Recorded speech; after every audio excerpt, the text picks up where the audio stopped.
5 ಲಕ್ಷದ ಏನು ಲಿಸ್ಟ್ ಅದ ಅದನ್ನು ಇವತ್ತು ಸುಪ್ರೀಂ ಕೋರ್ಟನ್ನು ಅವ್ರಿಗೆ ಹೇಳಿಬಿಟ್ಟದ ನಮ್ಮ ಎಲೆಕ್ಷನ್ ಕಮಿಷನ್. ನೀವು ಇದ್ದಂಥವ್ರು ಈಗೇನು 65 ಲಕ್ಷ ಜನರನ್ನು ಡಿಲೀಟ್ ಮಾಡಿದ್ರಲ್ಲ, ಯಾವ ಆದ್ಮೇಲೆ ಡಿಲೀಟ್ ಮಾಡಿದ್ರಿ, ಏನಂತ ಡಿಲೀಟ್ ಮಾಡಿರಿ, ಅದು ಅವ್ರಿಗೆ ತಿಳಿಸ್ಬೇಕು. ಡಿಲೀಟ್ ಆದವ್ರಿಗೆ ಎಲ್ಲರಿಗೂ ತಿಳಿಸೋದು ಹಂಗಲ್ಲ. ಗ್ರಾಮ ಪಂಚಾಯತ್ ಇದ್ರೆ ಗ್ರಾಮ ಪಂಚಾಯತ್ ಬೋರ್ಡ್ ಮೇಲೆ ಅವ್ರು ಹಚ್ಚಬೇಕು ಹೆಸರು, ಯಾರ್ಯಾರದಲ್ಲಿ ಇಲ್ಲ ಅನ್ನುವಂಥದ್ದು. ಮುಂದೆ ಎಲ್ಲ ಶಾಲೆ ಕಾಲೇಜುಗಳಲ್ಲಿ ಇದ್ದಂಥದ್ದಾಗಿರ್ಬೋದು, ಪ್ರತಿಯೊಂದು ಅಡ್ವರ್ಟೈಸ್ ಮೂಲಕ ಅದನ್ನು ಕೊಟ್ಟು ಎಲ್ಲೆಲ್ಲಿ ಎಷ್ಟೆಷ್ಟು ಅದರಪ್ಪ ಅಂತ ತೋರಿಸೋದಕ್ಕೆಲ್ಲ ನಿಮ್ಮದು ಅಂತ ಹೇಳ್ಬಿಟ್ಟಿದ್ದಾರೆ. ಅಂದ್ರೆ ಮತದಾರರು ಯಾರೂ ಹೋಗಿದ್ದಾವೆ ಕಟ್ಟಾಗ್ಯಾವ 65 ಲಕ್ಷ. ಆದರೆ 65 ಲಕ್ಷ ಅಲ್ಲ, ಅದು ಸತ್ತವ್ರು ಭಾಳ ಅದ್ರೇನು ಇಲ್ಲ ಅನ್ನೋದು ಮಾತು. ಅದ್ರಾಗ ಒಂದು 4-5 ಲಕ್ಷ ಜನ ಸತ್ತವ್ರು ಇರ್ಬೋದು, ಉಳಿದ ಮತ್ತಿನೂ ಇರ್ಬೋದು. ಹಿಂಗೆ ಒಂದು ಲೆಕ್ಕ ಮಾಡ್ತಾರೆ. ಅದರದ ಮಾಡಿ ಇಲ್ಲ ಇದು ಹೆಚ್ಚಾಗಿದೆ, ಇದು ಎನ್ಕ್ವೈರಿ ಆಗಬೇಕು ಅಂತೇಳಿ. ಅದಕ್ಕೆ ಎನ್ಕ್ವೈರಿ ನಡೆಯೋದ ಇನ್ನು ತೊಳೆ ದಿವಸದಾಗ.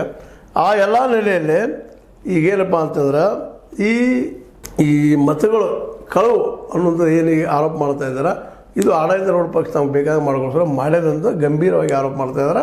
ಅದರದ್ದು ಈಗ ಎನ್ಕ್ವೈರಿ ಮಾಡ್ತಾನೋ ಅದು ಏನು ಚೆಕ್ ಮಾಡ್ತೀನಿ ಅಂತೇಳಿ ನಮ್ಮ ಎಲೆಕ್ಷನ್ ಕಮಿಷನ್ ಎದ್ದು ನಿಂತದ. ಇಂಥ ಸಂದರ್ಭದಲ್ಲಿ ನಮ್ಮ ಸುಪ್ರೀಂ ಕೋರ್ಟ್ ಇದ್ದವ್ರು ನೇರವಾಗಿ ಎಲೆಕ್ಷನ್ ಕಮಿಷನ್ ಹೇಳಿದ, ಇವೆಲ್ಲ ಈಗೇನು ಹೇಳಿದ್ವಿ ನಾವು ನಿಮ್ಗೆ, ಯಾರು 65 ಲಕ್ಷ ಜನರು ನೀವೇನು ಡಿಲೀಟ್ ಮಾಡಿರಲ್ಲ, ಅದು ಯಾವ ಗ್ರಾಮ ಪಂಚಾಯತ್ ಇರಲಿ ಅಥವಾ ಒಂದಲ್ಲಿ ಶಾಲೆಗಳು ಇರಲಿ, ಎಲ್ಲೆಲ್ಲಿ ಮಾಡಿದ್ರೆ ಅಲ್ಲೆಲ್ಲ ಯಾರು ತೆಗೆದ್ರೆ ಹೆಸರ ಲಿಸ್ಟ್ ಮಾಡಿ ಹತ್ತಿರ ಅವ್ರದ ಅವ್ರಿಗೆ ತಿಳಿಸ್ರಿ. ಯಾಕೆಂದರೆ ಅವ್ರು ಕೊಟ್ಟಿದ್ರೆ ಇಂಟ್ರ್ಯೂ ಅಥವಾ ಬಂದು ಇದಾಗಿದ್ರೆ ಸರ್ವೇದಾಗ ಇದ್ದಪ್ಪ ಅಂತಂದ್ರೆ ಅವ್ರಿಗೆ ಹೇಳ್ತಾರೆ ತಮ್ಮ ಹೆಸರು ಬಂದ್ಗಳು ಇದ್ದಪ್ಪ ನಾವು ಭೇಟಿಯಾಗಿವಿ ಅಂತೇಳಿ. ಅಂದ್ರೆ ಅನಗತ್ಯವಾಗಿ ಮತದಾರರ ಪಟ್ಟಿಯನ್ನು ಕಟ್ಟಿ ಮಾಡೋದು ತಪ್ತದ ಅನ್ನೋಂಥ ಕಾರಣಕ್ಕಾಗಿ